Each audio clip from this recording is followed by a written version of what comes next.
What evidence do you have that Christ rose from the dead? What evidence do I have that Christ rose from the dead? First of all, he really died. Okay, I'll give you that he really died. He was a good guy. His teachings were all wonderful. What evidence that he rose from the dead? Secondly, he was really buried. We know the tomb he was buried in. Common knowledge.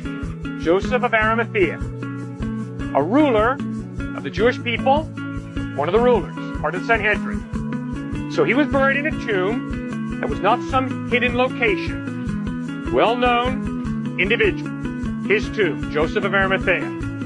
Roman guard is set to make sure that nobody would steal the body of Christ. All of his disciples are not true believers. They're not fanatical followers. They all deny, betray, and desert Christ. 3 days after he's put in that tomb, he appears risen from the dead. First of all, to some grief-torn women. Then over a period of 40 days, to over 500 people at different times in different places, risen from the dead. These eyewitnesses who see the risen Christ are willing to die, not for a belief.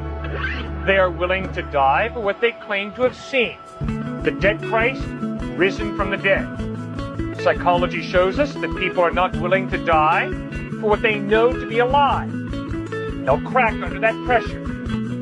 These guys stood before Roman soldiers, and the Roman soldiers said, "Say Caesar is Lord, and live, or else maintain that your Jesus is risen from the dead, and we'll kill you for it."